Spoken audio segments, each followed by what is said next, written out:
Bonjour tout le monde, bienvenue pour le bilan de la journée du vendredi 22 septembre 2023. Désolé pour la voix, je suis un petit peu malade, hein, l'automne commence bien, hein, ça va être bien. Donc, donc voilà, on commence avec les indices, donc comme tous les jours, le SP500. Alors, on a encore fait une séance où on reste collé sur cette zone de support. Je suis pas très confiant, hein, clairement, sur les indices. Hein. Mon scénario privilégié, je pense qu'on va peut-être revenir combler partiellement ce gap, voire complètement avant de repartir vers le bas, ou à moins qu'on rebondisse jusqu'ici. Et encore, mais voilà, pour un rebond directement sur cette zone-là, je suis pas très confiant. Donc voilà, le scénario à privilégier, ça reste la validation de cette figure épaule, tête, épaule, même s'il n'est pas très joli. Hein. Et pour arriver sur les objectifs ici qui sont... voilà, peut-être pas ici sur le SP500, peut-être cette zone ici qui est une zone de support historique intéressante, sachant que l'épaule, tête, épaule n'est pas parfaite, donc voilà... les objectifs seront peut-être pas atteints, puis ils sont pas atteints toujours hein, sur ces figures, donc voilà, sur le Nasdaq c'est un peu plus volatile. Le Nasdaq là on a une épaule tête épaule qui est beaucoup plus jolie. Voilà, les objectifs seront dans nos zones de support, donc je pense que pour le Nasdaq on ira chercher les zones de support si on rebondit pas ici, ce qui je pense ne sera pas le cas. Ça m'étonnerait encore une fois, je pense qu'on va peut-être revenir combler partiellement le gap, mais voilà, certainement pas plus. Peut-être il y a un triangle ici descendant à angle droit. On peut revenir éventuellement sur la résistance oblique, mais voilà, pas bien plus haut, je pense. Donc voilà, et ça c'est pour le scénario optimiste, parce que je pense que cette semaine on devrait casser. Il y a de fortes chances qu'on casse vers le bas dès cette semaine. Donc voilà, et puis plus on va traîner dans cette zone-là, plus ce sera dangereux, enfin plus on a des chances de casser par le bas. Ce qu'il faudrait pour les haussiers, c'est qu'on fasse un rebond puissant tout de suite, ce qui je pense, vu le contexte actuel, ça me paraît compliqué. Donc voilà alors on va commencer avec la perf d'hier. Alors c'est un short, les shorts en ce moment qui marchent pas mal, hein, c'est Nike. Voilà, on a atteint notre R2, on avait pris le short ensemble ici sur le triangle descendant angle droit qu'on avait cassé par le bas. On était venu faire le pullback parfait, et là on est descendu, on a atteint l'objectif, on continue à descendre encore un petit peu, donc on va suivre, on a sécurisé notre position, on a même mis notre stop loss autour du R1, donc voilà, on va continuer à suivre cette position. Donc Nike qui marche pas mal, le short qui marche pas mal sur Nike.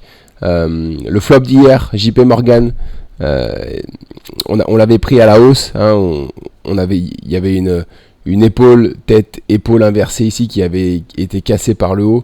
On était revenu faire un pullback ici, on était rentré sur un retournement en 1 heure, je me souviens ici, on avait mis notre... du coup, on était parti, on avait atteint quasiment le R2, on avait mis notre stop loss au R0, on n'avait pas pu bien le relever, peut-être un tout petit peu, et là on est sorti hier, du coup, quasiment sur notre point d'entrée, un peu plus haut que notre point d'entrée, donc un peu déçu, parce que les objectifs étaient beaux, on les a pas atteints malheureusement, donc voilà, mais on va quand même suivre JP Morgan, parce que ici je vois qu'il y a une sorte d'épaule tête épaule, peut-être en 1 heure il y a une épaule tête épaule ou une figure de retournement dans cette zone là, donc à voir si on peut prendre éventuellement la deuxième épaule dans cette zone là, qui ferait un trait très agressif, mais voilà, il me semble qu'il n'y a pas de retournement pour le moment, j'étais allé voir.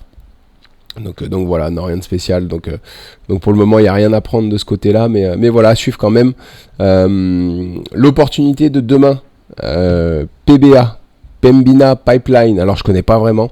Par contre, elle est intéressante parce que elle est pas mal haussière. Voilà, je pense que on est revenu sur une belle zone de support.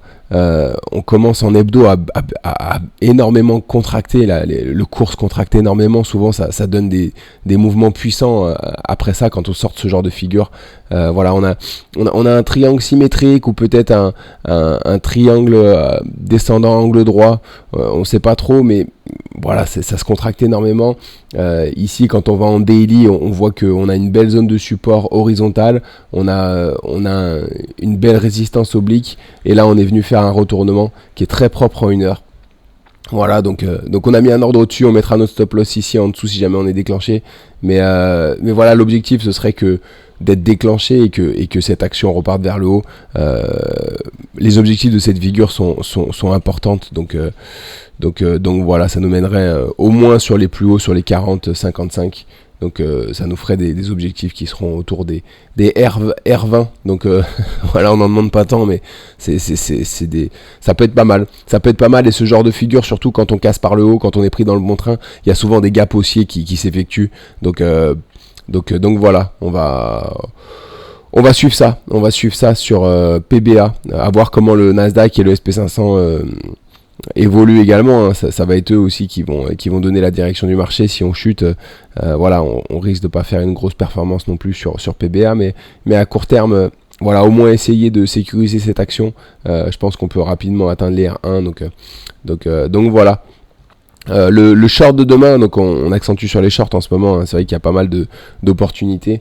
PCG, Pacific Gaz Électrique, alors ça doit être une action basée sur l'électrique, sur l'énergie. On voit que en hebdo, elle est baissière, hein. On vient de très haut, il me semble, hein. Ouais, on vient de très haut. Et là, il y a plusieurs raisons de la prendre en short, cette action. La première, c'est que là, on a un beau triangle ascendant. On arrive sur... alors déjà, on avait eu un triangle ascendant ici qu'on avait cassé par le haut. On a rempli l'objectif.